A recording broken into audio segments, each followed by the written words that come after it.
اس پر اعتراض کیے گئے، اسے گالیاں دی گئیں، اس کی پگڑی کا مذاق اڑایا گیا، اس پر آوازیں کسے گئے، اسے مطلب پرست سیاست دان کہا گیا، کسی نے اس کی پالیسیوں کو جہاد سے متصادم قرار دیا، اس پر 4 سے زائد جان لیوا حملے ہوئے، لیکن وہ اپنے مشن سے 1 انچ بھی پیچھے نہ ہٹا۔ اس کے گھر پر راکٹ برسائے گئے، مگر وہ ملک چھوڑ کر نہیں بھاگا۔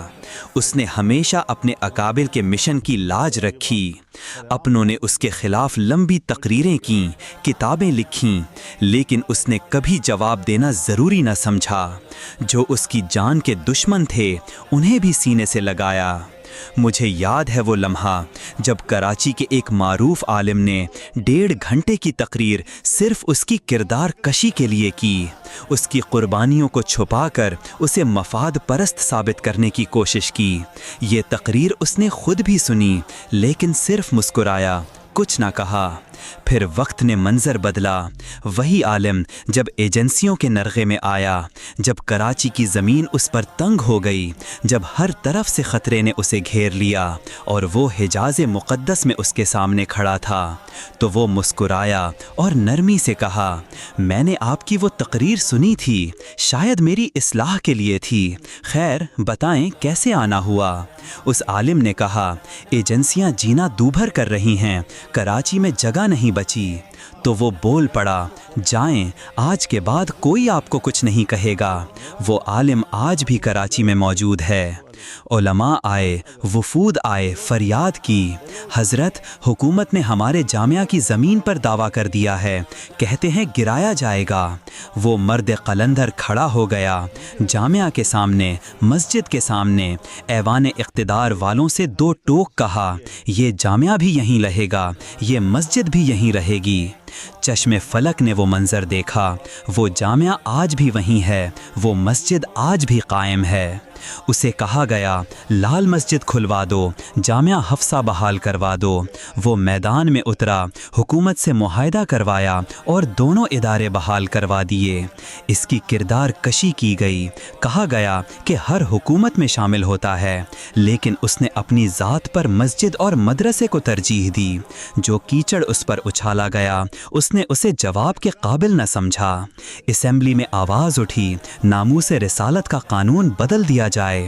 ابھی وہ آواز مکمل نہ ہوئی تھی کہ اسمبلی اس کی گرج سے لرز اٹھی۔ کراچی کے در و دیوار نے گواہی دی۔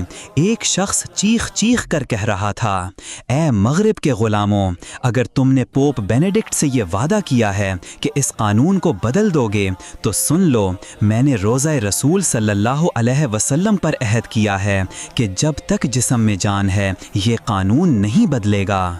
اس کی آواز نے گستاخوں کی آوازیں دبا دیں۔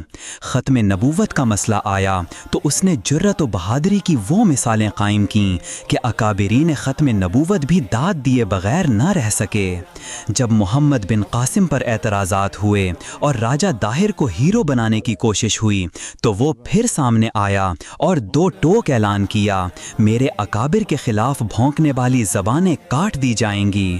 چاہے اسلامی شناخت کا دفاع ہو، عورت کو مادر پدر آزاد بنانے کی سازش ہو، مدارس پر پابندیوں کا معاملہ ہو، علماء کی رہائی کی جد و جہد ہو یا مساجد پر چھاپے، وہ ہر محاذ پر ڈٹا رہا۔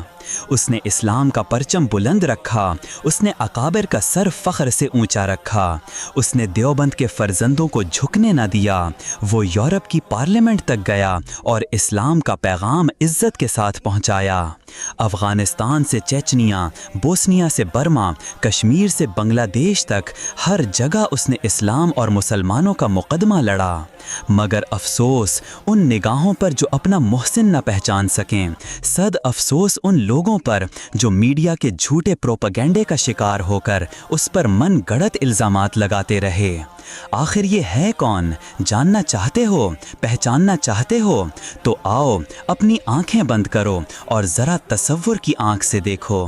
یہ لاہور ہے، جامعہ اشرفیہ کا وسیع حال، علماء کا سمندر، نورانی چہروں کی بہار، اور وہیں ایک نوجوان عالم اپنے پر اثر انداز میں کہہ رہا ہے، اے قائد محترم، اسلام، پاکستان اور مدارس کے لیے آپ کی جو خدمات ہیں، اس قوم کو ان کا 5% بھی علم نہیں۔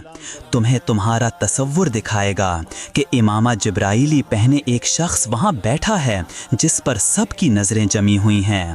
جی ہاں، یہی ہے وہ جسے ابن مفتی محمود کہا جاتا ہے، یہی ہے وہ جسے قائد جمعیت حضرت مولانا فضل الرحمان کہا جاتا ہے۔